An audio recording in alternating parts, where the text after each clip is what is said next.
Are you guys excited? Yes. I'm excited for you to be here.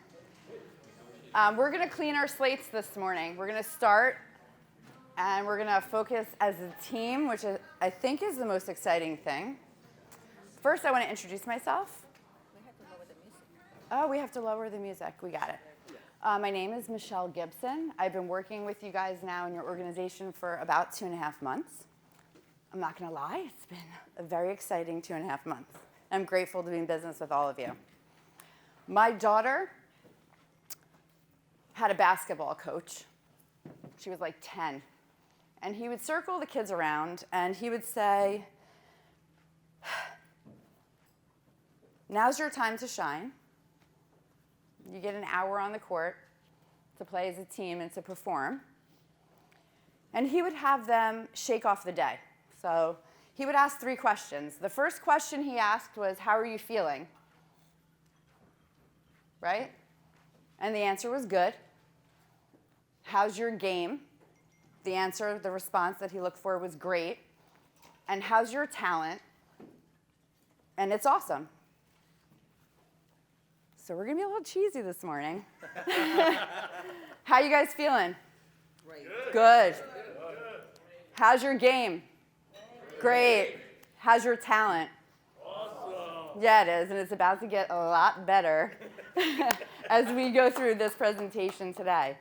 So there were some promises made that we would be interactive. If you want to be called on, you should be sitting in the back. Hey, Gina, how you doing? Thanks for coming. Thank you, Mary. I appreciate it. They say that education is an interaction. It's like going to a concert and deciding to sit in the back. The experience is different than sitting in the front. So my role today is to engage you guys so that everyone has a phenomenal experience. Does that sound great? Yes. Okay. And if you don't want to get called on, don't raise your hand. Is that fair? Okay. So they gave me this clicker. And poor Carl's been working next to me now with everybody, and I'm technology challenged. So if anything happens, just say, hey, Michelle, slow down, and I'll start again. So level up the one-step listing presentation. The worst time to think about what you're going to say is while you are saying it. How many of us are guilty of that? I think I just did it. Can we raise our hands? Why is that? Why is that? What do they say? Because you're not prepared. What else? You don't have a plan? What else? Tends to be based on emotion and spontaneity versus thought and reason. Emotion and spontaneity. It's funny that you say that, Frank, because we're going to talk about that.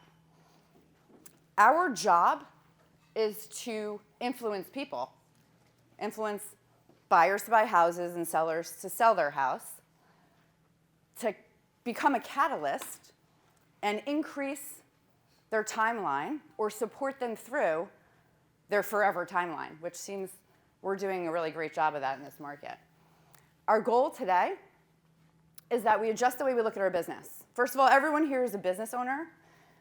We work for ourselves, we're independent, and at the end of the day, the input you put in is the output you receive where? Say it louder. In our commission check. And can you believe how much they pay us to do this? The average commission right now for a home sold in our area is about $10,000. Okay, so we're going to look at this from the perspective of business ownership. I guarantee you will leave with one applicable tactic that you can use in your business as soon as you leave. All of the classes and any education that I bring to you is relevant in today's market right now. You can leave, we can take a break, you can pick up a phone and have a phone call, and it will have an impact on the person on the other end. Is that fair? Yes. The cool thing is you own your own business. I forgot to breathe. Sorry, guys. and you get to decide what you apply and what you don't apply. when you apply it, and how you apply it, if you apply it at all. And then we're going to walk away with some better dialogue and objection handlers. Does that sound great? How's your talent? Awesome. It's awesome. Who said that? I love that. It was you? You guys are great. Okay, let's talk about it. Opportunity cost. Does anybody know what an opportunity cost is? Cost of an opportunity. I love you. It's the loss of a potential gain from choosing one alternative over another alternative. So let's bring the seminar, for example. If I had chose to show up unprepared, do you think you guys would know? Yes. Would you come back next time? No. Would I be able to grow my influence and help grow your businesses? No. No. Do you think they know when you show up unprepared?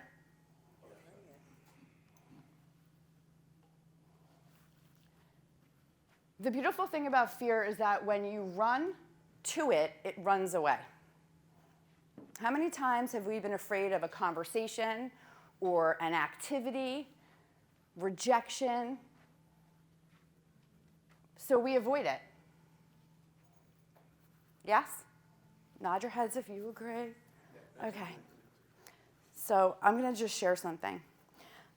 I spent my whole life scared to death of failing.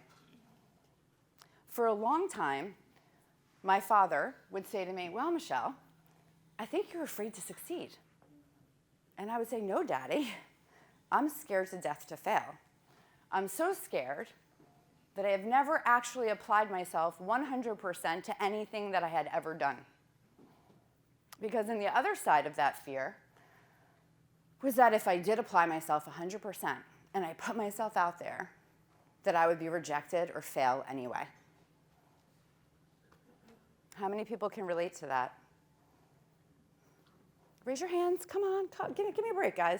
You're telling me you're showing up on these listing presentations without a CMA because you're not afraid of what they're going to say? I think when you do the activity, when you take the plunge, when you commit to yourself, the fear disappears. It paralyzes people. I don't want you guys to be paralyzed. And I certainly don't want you to paralyze your clients. Right? So I sit with a lot of agents, a lot of great agents, a lot of phenomenal business owners. And at the end of the day, the ones who prepare do what? They win, right? They win. Why do you think that is?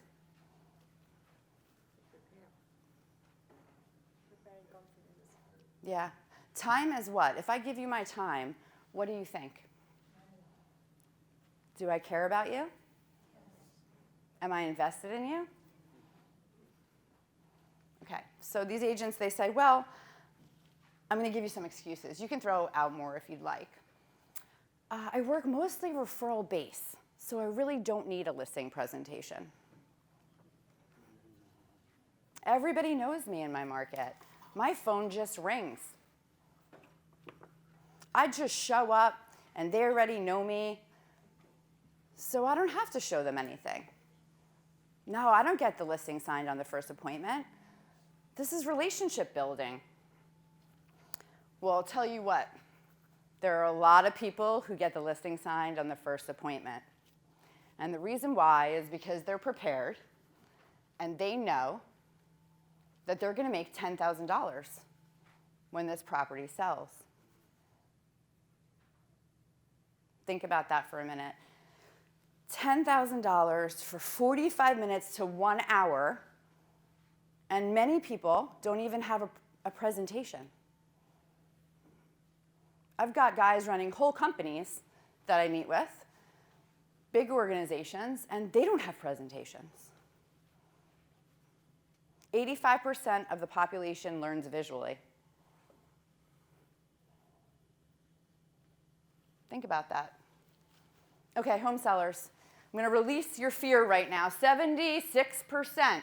this is a NAR statistic, will only interview one agent. Well, man, Michelle, how do I know if I'm the one agent? Well, I don't know, guys. Ask.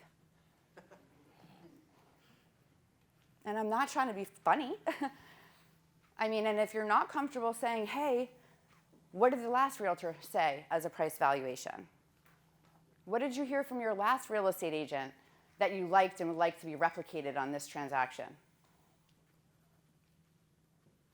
So that you know maybe you're their only one. And what does that mean? If you're their only one, that means that 3 out of 4 sellers, am I allowed to turn my back to the camera as I walk around? 3 out of 4 sellers will sign with the first agent they interview. And over 50% sign on the spot. What do you guys think? It's pretty heavy, right? So I'm going to give you some hacks today. When somebody says to you, I'm not going to sign today, they are 100% ready to sign today. They are actually talking themselves out of it. I came from an environment, a team that I just last played on, where I was mandated to have 40 appointments a month, 10 contracts, every single month for the last 8 years. I'm going to give you the recipe to working with these people at a really high level, building the rapport, and closing them. The numbers don't lie. We have to relieve ourselves of believing that people don't sign the first time we meet with them. Why do you think we feel that way? What is it in us that makes us feel like they're not going to commit to us on the first date? I've sat with a bunch of you guys, and I'm pretty sure I sit with you again, over and over again. So what do you think it is? Why do we think they're not going to sign? Do we think we're being pushy? Go ahead. I think it's because if I'm interviewing people, I would want to interview more than one person. Okay, that's awesome. You're like 25% of the population. What would you be looking for when you were interviewing multiple people? I think I'd be looking for confidence, I'd be looking for education, and I'd be looking for market knowledge. Terrific. We're going to go over all of that today. How many other people in the room would interview 2 agents? Did you go to 2 BMW dealers? 3 of you, 4 of you. Did you, I'm just curious, let's talk about big ticket items. How many financial advisors did you interview? Insurance brokers? You guys have life insurance? You should. Your business owners? 5, 6. 2 people in the room. I'm pretty sure the rest of us used the guy that showed up that we were referred to. Yes? Because we trusted somebody. Okay, so cool. Building your business. What are they looking for? Here's the key, is that questions build relationships. Well, they build conversations. The conversations build relationships. And the relationships build you guys opportunities. So when you're at that kitchen table, that is your opportunity to build your referral business. What are they looking for? When polled across the country nationally, they want someone who's honest, who cared, who listened to their needs, who is competent. The number one thing people are looking for when they meet with you is, can you get the job done? The biggest trigger for that is confidence of what you're talking about when you're talking about it, right? So when we lose because we don't know the market we're playing in. And I'm going to give you some hacks today to help you know the market better and hold yourself accountable so that you perform at a higher level. They want to have a great experience. You want a great line? I'm your neighborhood expert. I'm a realtor of choice. Why? Because I care, because I take the time to prepare, because I think about what I'm going to say, because I'm giving you my time. And it turns out our time is extremely valuable. Right now, people are scared. We talk about influence. and we talk about logic. We talk about emotion, we talk about logic. This is really, Carl's mad at me, I stole his quote from last week, or last month.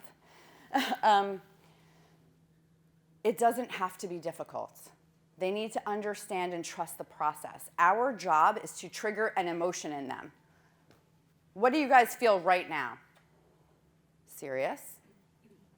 What do you feel right now? What's the feeling you feel?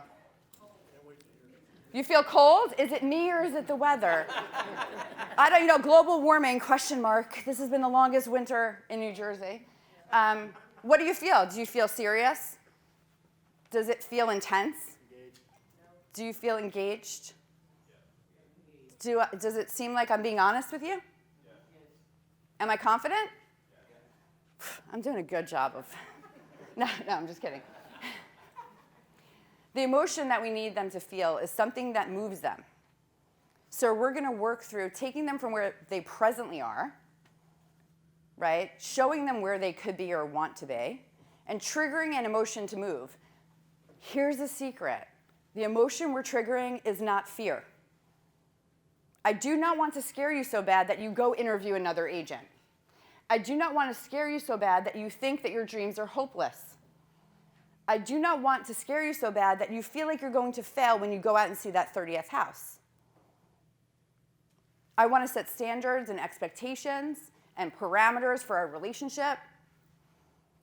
I want to encourage you while driving you to the end, which is how we get paid, right? Whether we want to say it or not, we love selling houses, we love helping our clients, but at the end of the day, this is our profession. Right? And I have to say, I've worked in a lot of industries, and $10,000 a deal? Man, that's beautiful. Yes. What's your name? I'm Ashley. Ashley, hey. So my question is, you just touched on like letting them know you're the neighborhood expert. Mm-hmm. What if you're not the expert of that neighborhood, but you still want the listing?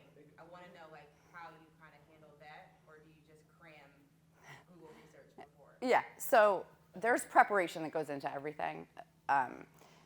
People will say fake it till you make it. I'm going to let's agree to disagree. I'm probably going to say a lot of things today that you disagree with.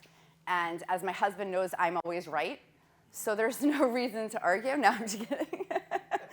Okay, but in seriousness, I'm going to say things that you might not be comfortable doing, and I'm going to tell you things you might not want to hear. And this is your business, and you get to decide how you act. If I had a listing in a neighborhood that I did not know, I would know the neighborhood.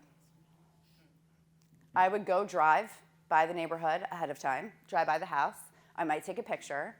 I might look up on the MLS in that area. Like, I'm not going to use Monmouth Ocean MLS to look at Middlesex comps. And I'm not going to use Garden State to look at Atlantic County. We're going to look at information and data in that zip code and in that neighborhood. We're going to talk about the anatomy of a great CMA today because I think that it's going to help make you guys more comfortable in becoming that neighborhood expert. Okay? And information is free right now. It's on the internet. We were joking around before in the back that when I went to college, we weren't allowed to use the internet as a reference point, and I had to go to like a lab to send emails. Now, we have all of the information we need. We're just too busy, too distracted, too scared, right? Too something to take the time and cut it out in our schedule. But you have to know the neighborhood. Now, can you list? Have I listed all over New Jersey? Yeah. Have all of those houses sold? Yes, 100%. Can we replicate, and when you're doing a cold calling system, are you able to figure it out? Yes, but this listing presentation with the right CMA when you go sit down with them is going to win in any market.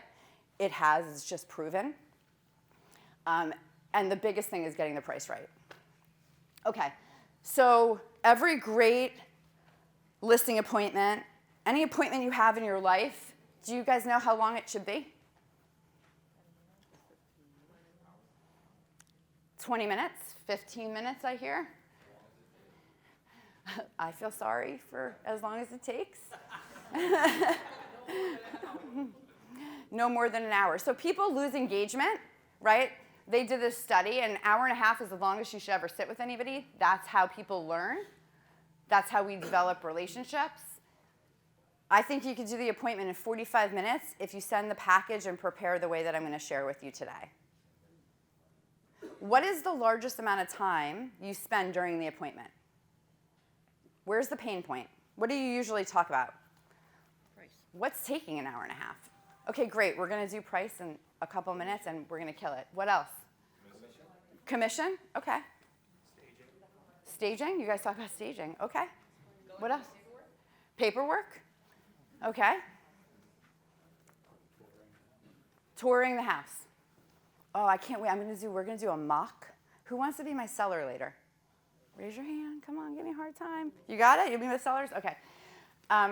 So the easiest and quickest way to cut the time down that you're going to spend in front of people is by getting in front of them earlier and sooner so that they know who you are. The key is that you know me when I walk in the door and you feel familiar with me. My job when I'm there is to get to know you. There is nothing on that appointment that is about me, ever. It is always about the home seller. Why do you think that is? Yeah, nobody wants to know about us. What are we going to do? Build rapport. Ooh, I love that word. Yeah, the rapport. It cuts the time of the rapport down. So we send a pre-listing packet. The listing packet has a bunch of items. I'm going to unpack them right now for you. There's a letter to your clients. Dear Mr. and Mrs. Smith, thank you so much for the opportunity to sit down with you and review your real estate needs. I look forward to meeting and exceeding all of your expectations and getting your home sold. For those of you guys who have a proven track record, this is where you add your bio and testimonials. I'm going to tell you a secret. Nobody outside of real estate knows what Circle of Excellence is. Okay, don't cry. It's okay. We're proud of you for earning it. Right? But I bet you if you spent the time on a letter or on a bio and testimonial package for your listings, it would be more powerful to your pocketbook and your business than the Circle of Excellence Award. And the reason why I say this is because people learn, how did I say they learn? Visually. And the only way that you can change someone's mind is if they read something, which is why books are so powerful. Right? That's how minds are changed. So bios and testimonials. 3, you're going to ask me how many testimonials? 3. Oh my God, does it need to be somebody that I sold a house with? I don't care. I sit down with people all day long and they hand me a resume. I don't want to see your resume. I want references. I want to know how people feel and what they think when they work with you on a regular basis. That's what's important to me when I'm getting into business with somebody. When you're interviewing to be a listing agent, you're getting into business with them. You're taking care of their largest asset. And many times they're scared. They might only do it once or twice in their lifetime. And they need to trust you. Okay, comps. This is where we are all going to agree to disagree. I pre-send the comps. Why do you guys think I do that? To prepare them for the price. To prepare them for the price. Without seeing the house? Without seeing the house, I send the comps in the neighborhood. Yes. I did that once, and what happened, the homeowners went online and looked at those properties, and they compared to theirs. So by the time I get there, they already give me their price. That's why we're doing it. If you guys showed up today and were like, oh, we're going to go watch this woman that Carl says is really nice speak, but you had no idea what you were coming for, wouldn't you be a little apprehensive? Right? A little bit guarded, closed-minded. People care about the price of their home. This is their asset. This is where we make our money. This is where they make their money. I do not want anyone to ever be blindsided when we talk about the properties. How many times have we sat down and heard, oh, well, that house on the block, that was a divorce. And that lady around the corner was crazy, and she had an affair with the guy that lived behind her, so they both had to sell their house, and now they're living in the neighbor's house. Oh, that was a bank sale. Oh, that was this. all those objections that you guys have to handle when they see it because they're seeing it for the first time is eliminated. With the comps I send, I do not send a CMA, I just send the houses. And let's be honest, guys, Center Hall Colonial, 4-bedroom, 2.5 bath, with a basement, in a neighborhood that we're familiar with, even one that we're not, if we pull up the comps around it, can we comp it? Can we get within a 10% variance?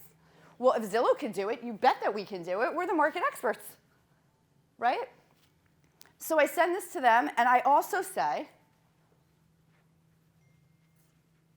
if you have any questions or want to see other comps or think there are other relevant comps, please let me know before I get there. I'm objection handling before I get in the door. Okay, the seller checklist. I like to assign people work. It makes me feel like they're engaged, right? I'm doing homework to get there. I'm going to give them homework so that when I arrive, they're ready, right? It's really standard. After this event, I'm going to send out the package for you guys. The checklist will be in there. You can make your own checklist. I mean, this could be as easy as, sweep, right? Figure out what that funky smell is, because yes, we do smell it, and it does smell like cat urine, right? The Febreze is not fixing it. But just an idea for getting them ready to market. So they begin to get mentally ready to bring their home to market. Okay, and then this is the most important thing, and I want to touch on this, the seller's disclosure. I send this to them. When I arrive, if it's filled out, I have that listing. I just got a yeah. Can I get a hell yeah? Hell yeah. You fill it out, and they may as well hand you the key when you walk in, right? Okay, so now we have all this. When they don't fill this out, when I show up, I'm in there for an hour. Right? This is a tough appointment. They're interviewing other agents. These are all triggers, right? Okay, so now they're prepared. I want to just touch on to sign or not to sign a seller's disclosure. For a very long time, we were told not to sign the seller's disclosure. Last year, because we have amazing representatives at the state level and at our board, they changed it, and we're protected, we're more protected from triple damages in a lawsuit by signing the seller's disclosure today than not signing it. Okay? You are obligated to visually take a peek at the house. You are not a home inspector. But, if there's dead bodies in the attic, and they've been there since 1939, and you were at the house Thursday, and they find them in 10 days for an inspection, they're going to ask you if you went in the attic. They want to know, right? Is that fair? Okay, Todd, I love that. Okay, the listing packet. So in my listing packet, I have the same thing every single time. I have CMA. The CMA is a beautiful thing, because I get to pick the properties, right? So the properties needs to be how far from the house? Because I've heard some crazy things. How many miles? We go half mile, 1/2 a mile, 3 months. We go 1/2 a mile, 6 months. We go 3/4 of a mile, 3 months. We go 3/4 of a mile, 6 months. It's important because if you get this wrong and you miss the market, your clients lose money. And we want to make them money. Sure. When I run a CMA, it's within 1/2 a mile for 3 months time and actives and under contracts. I'm going to go over the recipe in a minute. And then you can go 6 months, 1/2 a mile, or you can go 3/4 of a mile. I've seen some crazy CMAs. I've seen agents sit down and something just hit the MLS the other day in my area, and I was like, nothing has ever sold for $3.5 million in Howell. I'm just saying. Unless there's like a unicorn factory or like there's oil there, it's just not realistic. right? So when we're picking out the comps for the CMA, if you're going to see a ranch, it should be ranches. If you're going to see a colonial, it should be colonials. If it's a bi-level, it's bi-levels. It's a split, it's a split. If you don't know what it is, I'm scared. Go online today and figure out what type of house it is. If you say, well, I'm not going to know what type of house it is until I get there, that's even scarier. Because the people you compete with know. And you got $10,000 on the line. Okay, I print out 3 of these. I take a look, I adjust for price on site, and I give a variance of about $10,000 to $15,000 in my CNA. I drop it lower. I always do. The computer's the computer, I'm an expert. If I could be replaced with a computer, we wouldn't be sitting here today. Okay, I make 3 copies. This is crazy. For those of you guys who don't like paper, if you're going to try to do this presentation in person, digitally, everybody has to have a handheld device. It's really important because there's nothing worse than hunching over your laptop looking at the CMAs. If you have the paper, you can have your laptop or an iPad there, and you can pull up those properties and scroll through to show them condition if it comes up. Why do I have 3 copies? Well, usually it's myself and then the 2 home sellers, right? If there's one, there's just going to be 2 copies. But err on the side of caution, I always pack my listing presentation with 3. Okay. Ooh. I include the pricing triangle. You're going to see it. It's going to blow your minds. It's coming up. I include a piece of paper about syndication. Everybody wants to know how you're going to get my property out there. Well, we syndicate to over 350 websites, and Remax SEO drives a lot of our traffic back to our own websites, and they need to know that. It's important. I usually put in an example of professional photos and marketing. I don't care how good the market is. It doesn't matter to me how fast the house is going to sell. It doesn't make a difference if it's 100,000 or 10 million. You're getting professional marketing. That's my brand. When the market shifts and they go back and look at your crappy photos from your cell phone, that might change their mind about working with you. It's definitely going to make trust harder, right? So all of this is establishing trust and cooperation. Okay, current market statistics. I work predominantly in Monmouth and Ocean County. It's really important that I know what's going on in the market. All of your regional MLSs have statistics that they can share with you and that you can run. You'll see them on like the left side of your computer when you log in. I want them to know what the market's doing. Am I boring anybody? Is everybody good? Okay, here we go. And then any prospecting tools I use. So social media, marketing, and advertising. If I'm a prospecting-based agent, I'm going to let them know that I'm calling for sale by owners. I'm going to let them know where I advertise and how I'm getting my clients. I'm never going to say I work 100% from referral, right? Because what if the buyer isn't in my referral base and I don't have them and I can't find them? They need to know confidently that I can go sell their house. That if nobody called, if your phone didn't ring, that I can go find that buyer for their property because I know how to find them. So that's why I share this. And I include listing paperwork. This is controversial, but I do it. Yeah. Okay, what's the listing paperwork that I include? A listing agreement. Yeah, that's it. Can you pull it up digitally and have them sign? Yes. If you want to walk them through the dot loop process, sure, no problem. I just know that the steps that I'm going to give you bring pen to paper quicker and easier and faster than opening up my computer and logging in and having them open up a dot loop account and register and then sign it. I could always drop that listing paperwork into my loop right? We can scan it in, and we can email them the rest. Carl, how you doing?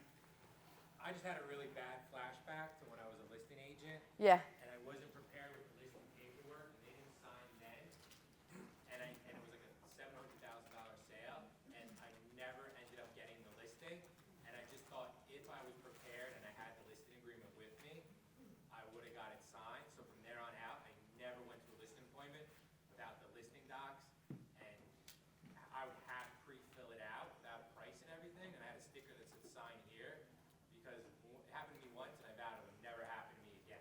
I mean, how many people has that happened to? Where you went and you thought you had the listing and you didn't get it? Liars, raise your hands. Come on, who are you kidding? We leave that house when we're unprepared. We think, man, they loved us. I nailed it. This is awesome. Yeah, they're getting their house on the market in 2 weeks. Boom. And then what happens? They ghost you. You forget to call them, right? They show up on the MLS and you're like, oh man, what was that guy's name? We're having real conversation. This is what happens to all of us. It's honesty. I want to talk to you about the anatomy of an appointment, and then I'm going to walk you through what it's like. And yes, it is this intense when I'm at your house. And I promise you guys we're going to end at 11:30. And if you want to go a little bit longer, we can. It's up to you. It's in your control. The anatomy of a winning appointment. Any appointment that you're ever going to take in your entire life has these 5 steps. Build rapport. Yes? I know you, you know me, I like you. What's the goal during building rapport? Yeah, like I'm human, you're human, we're all people. Oh, your kid is a Yankee fan. Man, I'm a Yankee fan. You know, oh, I have the same tile in my bathroom. Right? We're looking for some type of common ground. The better you are at this, the easier the rest of it is. If you can establish trust in the first 15 seconds, eye contact, smiling, right? Being calm, being confident. If you could establish that trust, it's so much easier. We move on to the second part of the appointment. I made this up, guys, so I don't know if you like it or not, but it's been working. It's where you analyze what they need. I don't know what I need. I need to sell this house. I gotta pay my mortgage, and I got kids, college, bills, car payments. I can't shop at Whole Foods. Has anyone been to Whole Foods? Like, what is that made for? People who are going to be bankrupt? So expensive, right? I need to analyze their needs. What happens during this piece of the appointment is I'm asking them questions about themselves, about where they are today, where they're going tomorrow, why are we sitting here, what are your dreams, what are your goals, what's the end game. I'm gauging for motivation. Do you really want to sell your house? Because if you don't, and I'll say this again later in the presentation, I've got great agents I can refer to you, right? I'm there to get the house sold. Okay, we analyze their needs.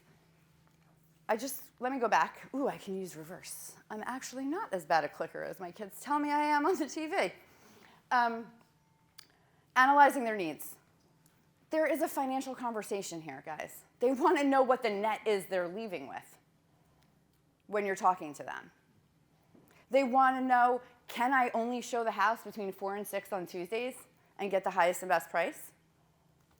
No, probably not. Maybe in this market. For 72 hours, you could get it done. But traditionally, no. You know, this is the conversation about what their immediate initial concerns are. What's driving their decision making? I want to know where they're going, and I want to get them there.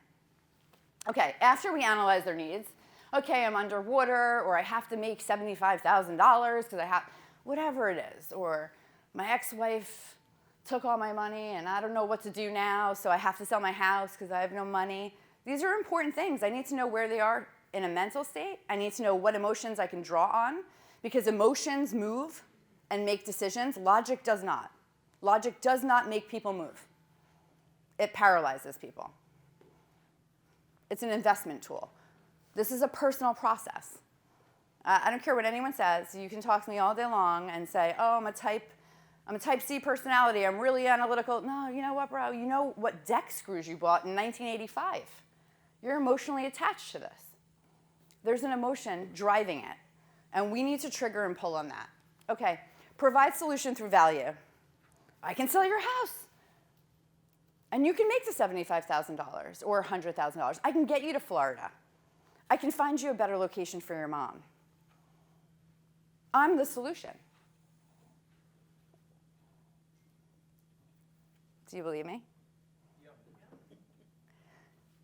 Okay. And then you recap. After you go through their solution, you're going to say, is there anything that's still concerning you today? We recap. This is the #1 spot where everybody loses the appointment. Right now, this is it. I'm going to show you, because you're supposed to do this. You're supposed to close. But what happens is, because we're not prepared and we're scared, and we're not learning and watching body language because we're concerned about the CMA that we did 20 minutes before we got there, right? Because of all those things going on in our head, we fail to close. What do you think the #1 reason is you don't ask somebody, are you ready to sign the paperwork? You're afraid the answer is no, right? So what do we do in that time?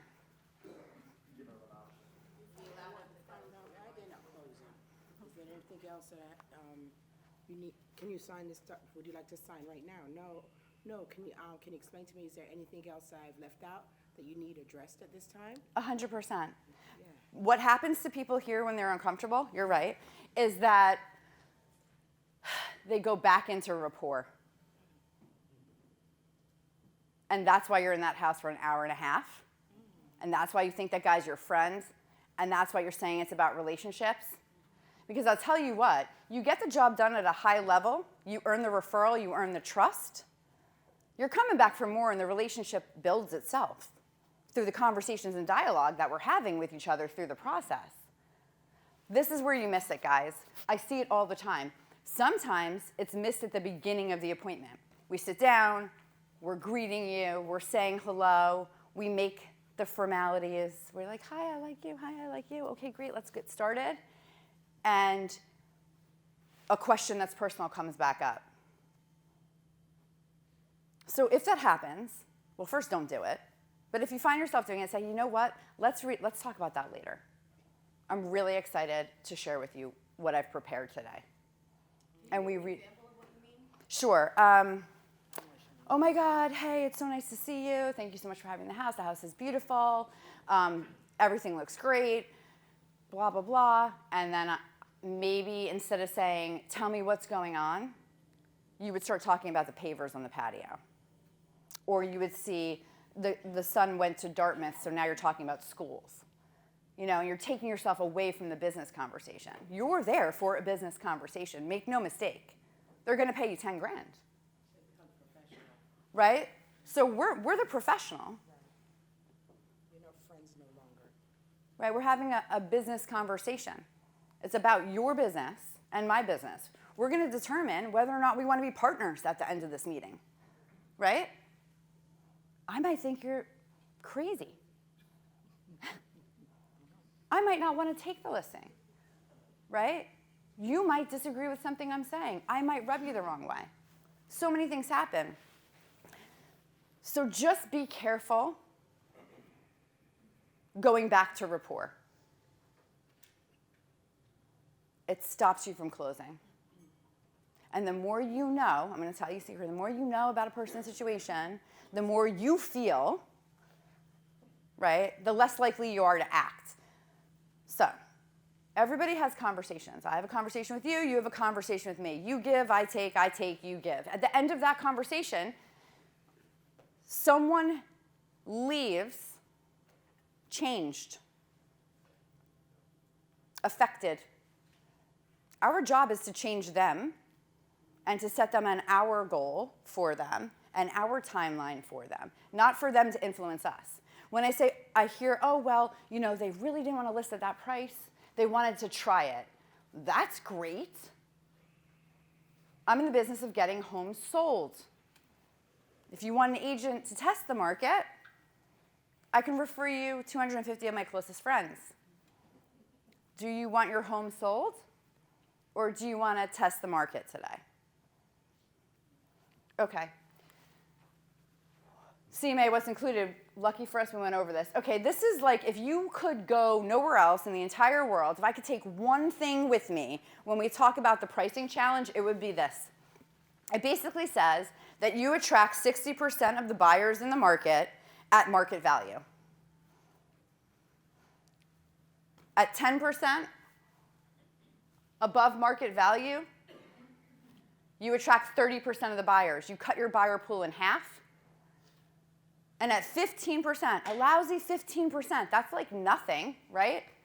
15% above market, you're only appealing to 10% of the marketplace. Our job is to create urgency, and we do this through pricing. If someone were to say to me, hey, Michelle, God forbid you got diagnosed with anything. You're sick. My doctor says, I got a drug that will work 60% of the time. That's $15. Or I have medicine that would work 90% of the time, which would be pricing at 15% below market for the sellers. Well, do you think that people are going to be like, well, I want the drug that might work 60% of the time? No.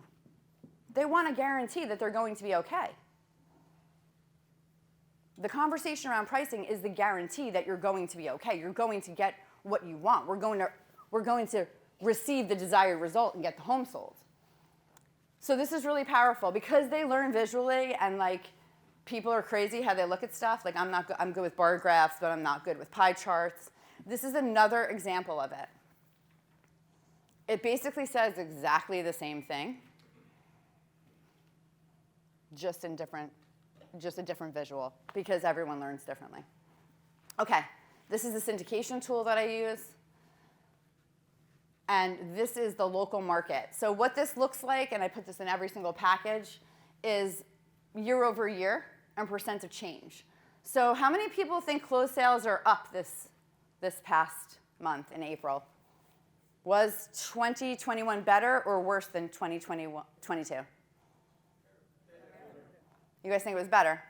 Actually, closed sales are down 18% in Monmouth County and 24% in Ocean County. Closed sales down. Something else that's interesting is inventory's down 40%.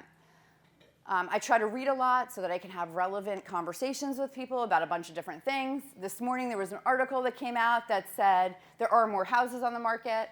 They're expecting 30 months before inventory returns to where it was. So for those of you guys who are like, oh, our price is going down, I don't think so.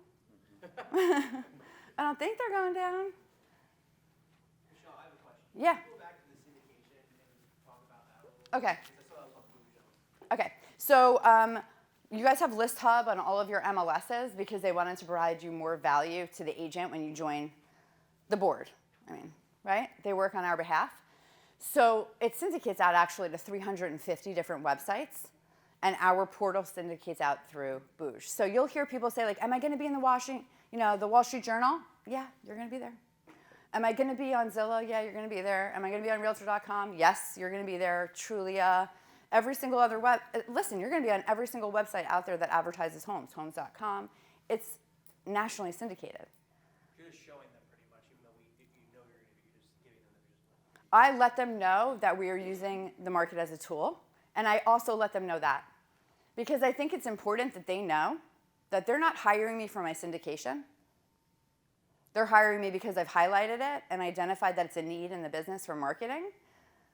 And I've eliminated the playing field where someone can come in and say, hey, well, I syndicate out to different places and you don't. I'm quelling objections before they come up. Okay, just so you guys know, total side note, Megaphone is a really cool tool. And it syndicates out for you your own website with listings for 7 days. and it advertises it for you both pay-per-click and on social media, and the listings go right back to your account. This is not brand special, this slide, right? Like every single company out there syndicates out to the same place. The tool of Megaphone is, however. Okay. So this is really important to me because I want them to know the market that they're playing in. I want to have a conversation around where we were, where we are, where we're going. I want them to really understand it. And as agents, I just think you guys should also know it. You should know that, you know, the average days on market is 24. Because that's going to help the pricing conversation when you're sitting at the table and they say they just want to test the market. Because if the average house is getting sold in 24 days, right, we can't test the market for 2 weeks. You miss the market. For every price adjustment, you lose value. I have another really cool slide that I'll share out with this that says how much value you lose for every price adjustment. And while we're on the topic of price adjustments, you can't make one for less than 3% to have an impact. And the truth is the internet changed that 3% to be chunks of 25,000, which is the way people search online.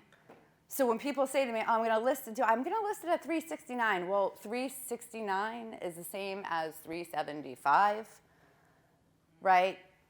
People are searching in $25,000 increments, and as their price increases, $50,000 increments and $100,000 increments. So when we talk about pricing, right, and we know that people are looking in those sets of numbers, we're adjusting a set. We're never decreasing the price of the house. Right? We're just retargeting our audience. It's really important, the language that we use. Okay, let's talk about the appointment. Really quick. I walk in. When do I get there? Don't get there early. I'm just kidding. Have you ever had company come 10 minutes early? No, I mean, get to the house. Yes, yeah, I'm teasing you. Have you had that happen? And what's happening? Either your family's screaming and yelling at each other, they're cleaning up, you're not ready, your shoes are off. Do you have pants on? I don't know. Were you cleaning? Did someone spill something? Right? 10 minutes is a big difference when they're taking you into their home. Okay, so we get there on time, and when we knock on the door, we ask to come in. Okay, so hey, Massimo, thanks for having me. Absolutely. It's 4 o'clock. You ready for me? Can I come in? Yeah. All right, cool. Did you need me to take off my shoes? No, don't worry about it. It's fine. All right, awesome. What do I have with me? I have my listing presentations. I have a sign. I have it on the front porch. And I have a lockbox. I'm going to walk in to the house, and I'm going to say, are we going to sit in the kitchen? Scope it out. And then I'm going to claim my seat and put my stuff down. I'm going to take out the folder. I'm going to open it up, and I usually will hand them a piece of paper, and I will say, hey, can you do me a favor and just jot down all the upgrades you've done since you own this home? I'm going to take a quick look around. Oh, let me show you. No, it's better I look around myself from the eyes of a buyer's agent, because unfortunately, you're not going to be here on every appointment when the buyers come in. Go ahead. Do you do that to take control of the situation? I do. Yeah. Okay, there's nothing worse than getting stuck in someone's smelly master bathroom and them explaining to you why it hasn't been upgraded since 1968 and seeing that the husband has horrible aim. Or have you ever been in someone's master bedroom with like the husband and the wife as they're like talking to you, and you're like, why are we in the bedroom? Like, this is the most uncomfortable thing ever, right? Okay, something else to note. If it's ever chaotic, I always stop what I'm saying. Kids are yelling, dogs are barking, and I wait for them to come back on task. I need 100% of your dedicated attention. All right, so now I come sit down. I'm like, your house is beautiful. God, I'm so happy to be here. Blah, blah, blah. I make the rapport. I make it happen. I'm like, oh, you cook spaghetti? I cook spaghetti. Yeah, I'm not kidding. You like Glad garbage bags? I use Glad garbage bags. My God, that's so crazy. We're so much alike. You have a dog? I have a dog. You have a cat? I have a cat. You have a bunny? I would die if I was in a room with a bunny. But I have a bunny. It's okay. We're just making small talk. We're getting to know each other. Okay, and then after I'm in there and I'm sitting down and Massimo and I are face to face, hold on, stop, pause, reverse. When I sit down, I never sit across the table from anyone. I sit next to them, and I sit next to the decision maker. Guys, who's the decision maker? The woman. Okay, cool. Just want to make sure we all are on the same page. And women do rule the world. Carl, we were talking about that before. Okay, so I sit next to the wife, and she's next to me. Why is she next to me instead of across from me? So you're on the same team. Because we are on the same team.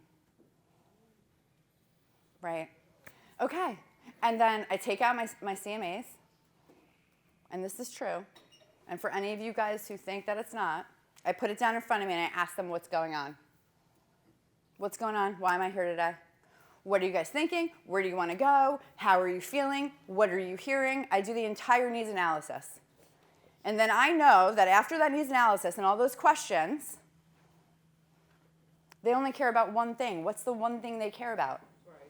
If I talk to them about anything other than their problem, challenge, or the price, what do you think happens?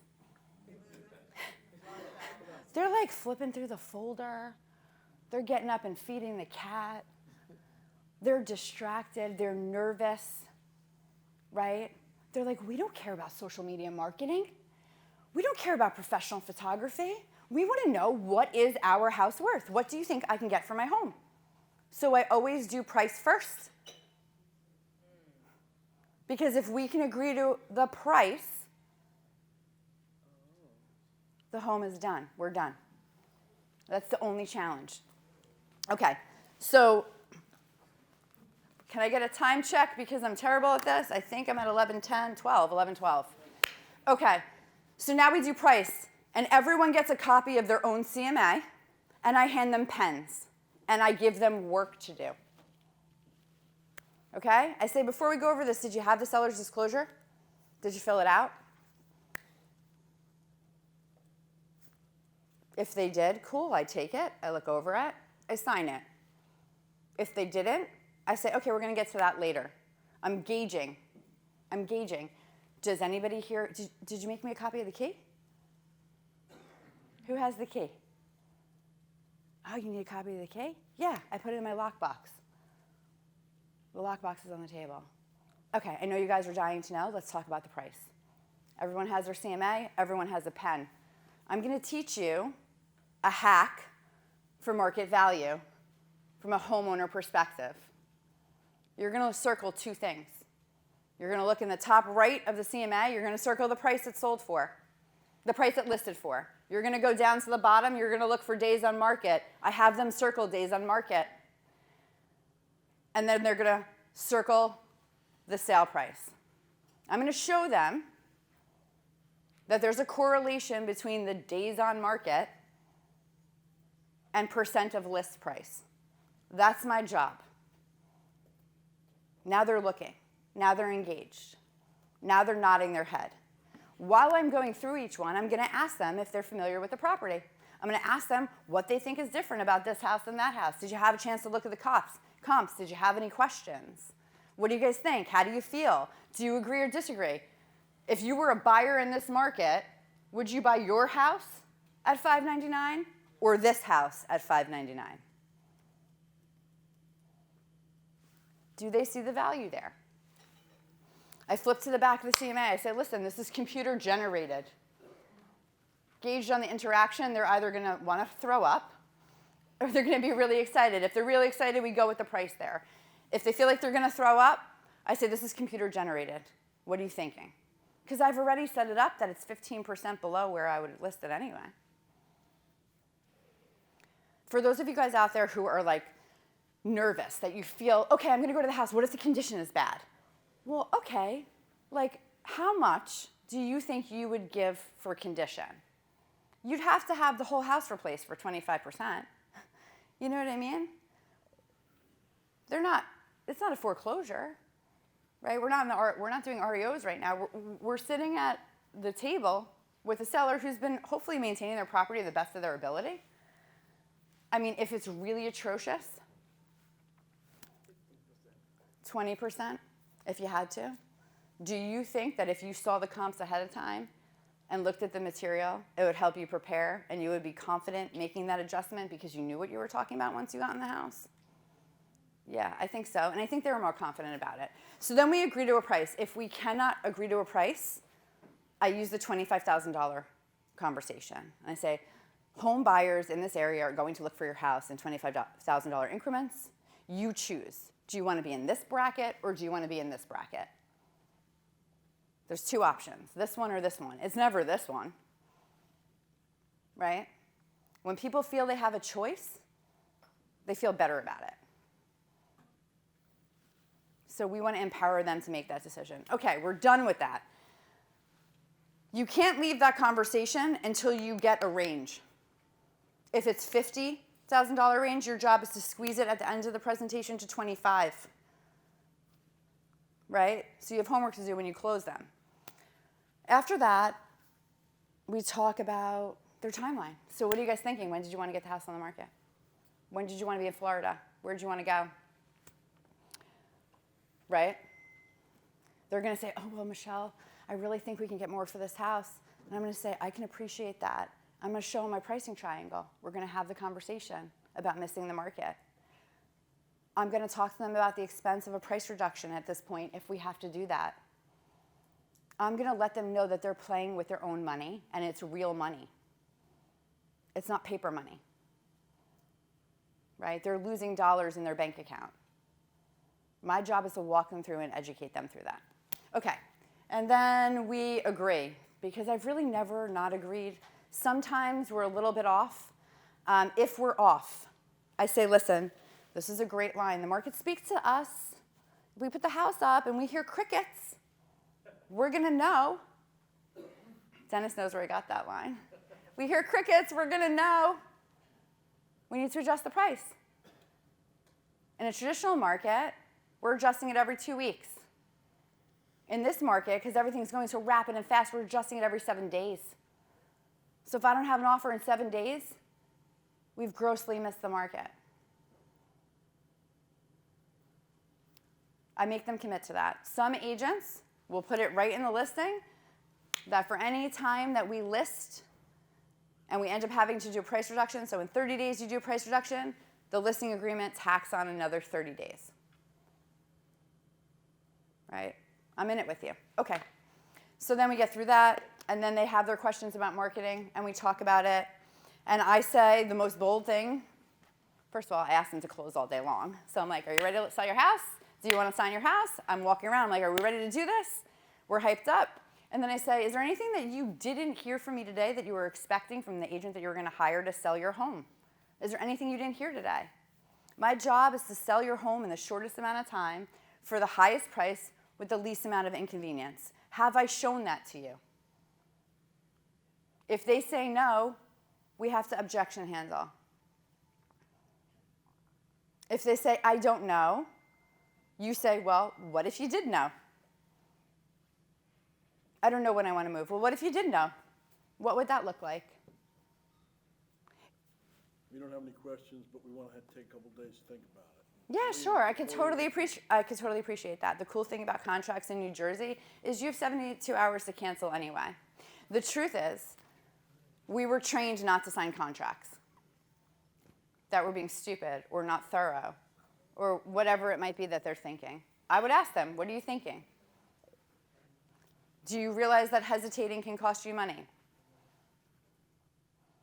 Can we make a commitment today to be in business together? I work with a photographer from Manhattan, and he's really hard to get. Like, I have to book him 2 and 3 weeks out. So let me just book the appointment for you, and let's take the next step and go back in for the close afterwards. I'm not saying it works every time, but it works a lot. They already have a pen in their hand. Let's talk about commissions really quick, and then we're going to I'm going to open up for you guys if you have questions. Commissions. By the time you go through all the marketing package and the pricing, very seldom do they talk about the commission. Okay? I don't want anyone to get insulted. I take 6%. I give out 2.5%. That's industry standard. I've done it since the day I got in the business. Everyone gets offended by it. It's okay. We all run our own business. Right now, that stinks for buyers to get less than a listing agent. I never compromised my 2.5% out to the buy side, ever. You can feel good or bad about it. I feel like you guys, the buyer's agents, work really hard, and I don't want to be the reason why someone is not meeting their full income potential. That's just me. I always split it up. I never say, oh, I charge 6% or I charge 5%. We don't do price fixing. I just say the industry standard is I give out 2.5 and I take 3.5. I split it. There's a buy side and a sell. There's a buy and sell side. A lot of people don't understand that. At that point, I explain it to them. Oh no, well I thought this guy was going to charge 3%. Right, 3% on his side. Right? It's really important that they understand the differences there. And then I pick a day, and we sign it. And I say, listen, I know how you're feeling right now. You weren't expecting to sign this. You can't believe you did it. It's a whirlwind. There's a lot of emotions. You're going to wake up tomorrow morning and feel one of two ways. You're going to feel like, thank goodness that I made the decision and my house is going on the market and I've committed to this process with my family. Or, oh my gosh, I made a terrible mistake. Call me. I'll rip up the paperwork. But most people get really excited.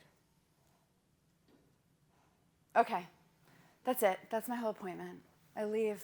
It's really horrible when they make you take the sign with you. Or better, when you assume that you're coming back and you leave the sign there and you see your sign like on the side of the house and they're like, pick up your sign. We've seen it all. I'm not saying it works great. I'm just saying it works often. Okay, how do you guys feel? Scared? Nervous? Can you do it? Do you like it? Do you not like it? What do you think? Yeah. That was a great presentation, listing appointment, and maybe you got signed, but because you have 72 hours, or they have 72 hours to cancel. What if somebody else, another agent, shows up and they offer a 3% commission? Because that happened to me. Okay, so I feel like once your listing agreement is signed, they're not supposed to do that. And that's an ethics challenge. And I would have a really nice conversation with the seller and just explain that if they're willing to sacrifice their ethics and bring liability on just to get paperwork signed, how do you think that they're going to handle the home sale for you? Michelle, what was the question? Oh, the question was, she signs the paperwork on Friday, and on Saturday another agent comes in and does it for less. So a couple of things. If you get hit at the hurdle of the commission, I mean, I want the listing, right? We want the opportunity. I will take it and split it, you know what I mean? If I sell it myself, I'll give a point reduction. There are things that I always do to make it, we're friends. Usually I charge this, but because we're friends, I'm only going to charge this. There's a way that you position it. Like usually I charge 3%, but because you and I know each other, Massimo, I'm only going to charge 2.5. I really would love the opportunity to work with you on the buy side. If you can commit to something like that, I can figure out how we make it work. Totally not allowed to say that. Everyone says it. We're talking reality here, right, friends? Carl, how are you feeling? Fantastic. There was a lot of pressure. Go ahead. Okay, so I have two questions. The first is for your pre-listing presentation. How do you do that if the seller doesn't use technology? Usually we used to drop it off, Okay. right? So if the appointment is the next day and you can't get there, you can email it. Or if it's really far away, you email it. But I've always dropped it off. Okay. Second one, for your CMA, how specific are you with your criteria? I mean, I'm not. And just FYI, neither really are appraisers. Like if your kitchen is from 2012, 2012 or 2022. It's a wash, really, as far as value goes. So I kind of am just, is it a colonial? Does it have the bedrooms? Upgraded or not upgraded? Whatever amenity is. That's what I do. I'm not an appraiser. But I have to just say, I don't know who I was talking to the other day. I'm pretty good. Like, you'll get really good at it because you're looking at it and you're going through and you're looking for different items. I just want to say in this market, because it's a shifting market, that you're not doing like 50 comps. Okay, you're doing 6 comps. In a shifting market, it's 4 actives and 2 under contract. And if you want to put 1 or 2 closed in, that's cool. When the market starts to adjust and it's really competitive, I want to know who I'm up against, right? Because I'm using the pricing as a tool to position it in the market. I'm not trying to gauge true value. I'm trying to figure out where I can hit that 90% of buyer pool and how I can create that sense of urgency. A lot of times people get hung up on the money, and if they do, I bring them back to what their net proceeds are. Okay, amateur mistakes, realty transfer tax, just saying. So many times that's happened where agents who don't usually list forget about that expense when they're running down the line of expenses. Go ahead. I have a question about the Yeah. seller's disclosure. Sure. You had mentioned that if you have it signed when you get there, you have the listing. Can you explain that? Yes, so I feel like if they've filled out your paperwork and they've already signed it and it's whatever brand it is they're working with, they're committed to selling their house, I'm gauging motivation. I basically have to mess up that appointment to not leave with a signed listing. Yeah. Do you ask the seller, do they have other appointments? I do, I always do. I bring my sign and I put my lockbox and my stuff on the table, and based on their face, a lot of times you can tell, oh my gosh, you know. I do something, I say, are you interviewing any other agents? When I sit down, I say, you know, when was the last time you had a price evaluation on this property? You know, in the last 3 years, have you thought about selling your home? Did you speak to anyone? Who are they? Okay, and if they do, Okay, so I'm very competitive. I want to be the first one in. If I know ahead of time, I want the first appointment. Because I have no problem sitting down with the seller and giving the other agents an opportunity to bring their buyers to it. But I don't want my appointment canceled. I'll even go as far as to call the other agents and cancel the appointments for the seller and apologize and let them know that we've listed it. Because they don't want to break the appointment. They don't want the confrontation, right? They don't want to have to call someone and be like, hey, I had to cancel because I listed, and that person be like, you're a moron.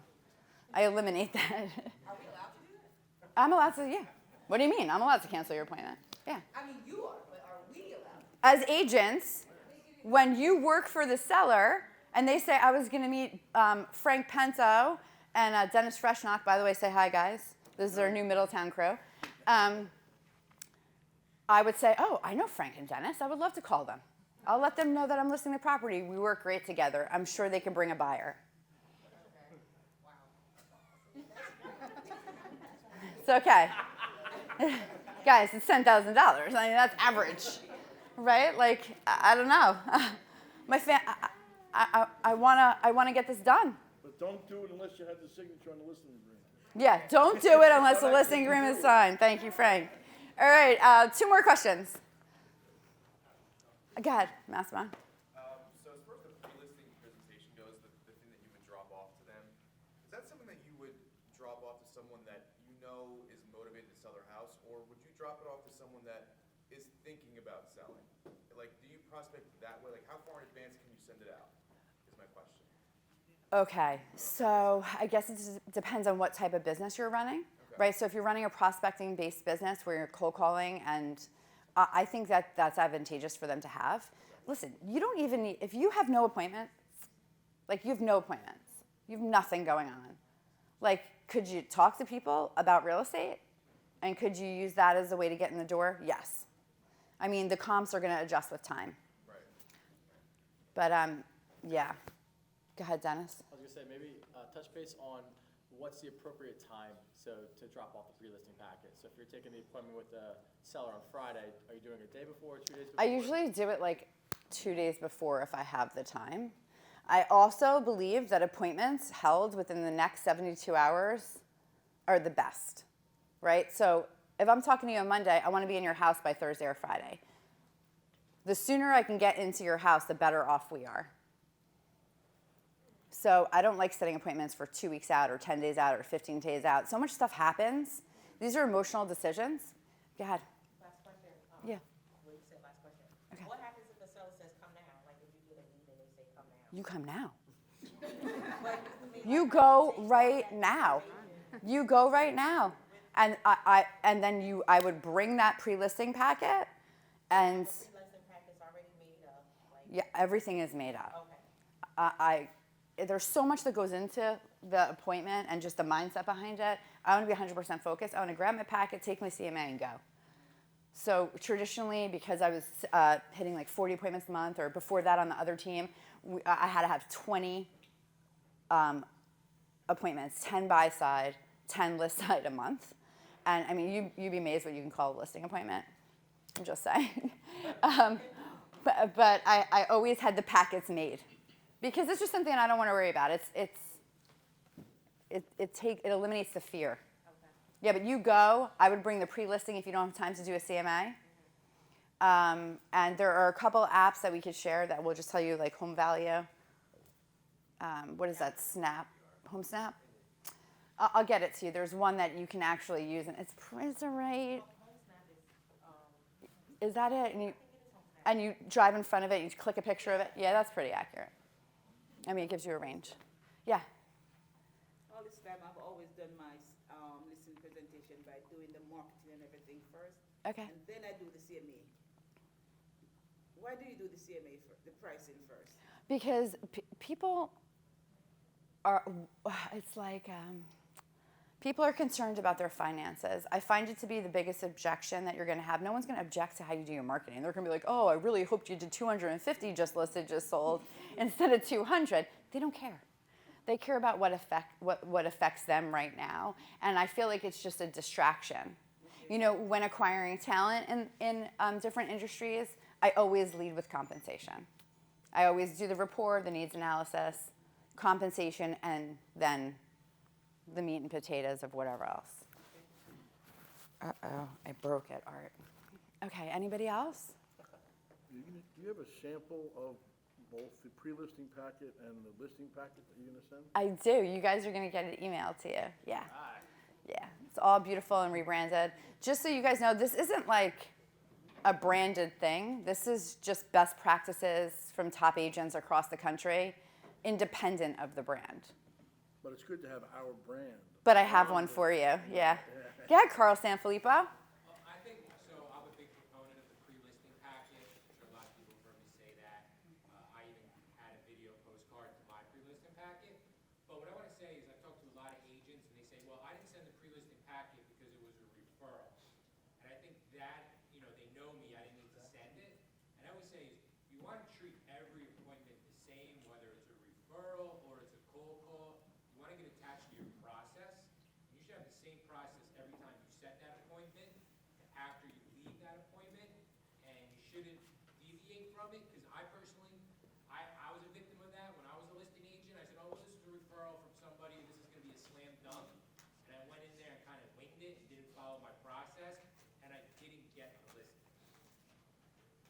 So it's really important that you do it and treat every client or every opportunity the same, and don't prejudge it because of the listings, in my opinion. I mean, referrals bring what? More referrals. You know, if you're going to prepare for the people you know. Right? I mean, you should prepare for everybody. Okay, anybody else? All right, how did we do today? Did you get some good lines? Did you get some scripts? Okay, thank you.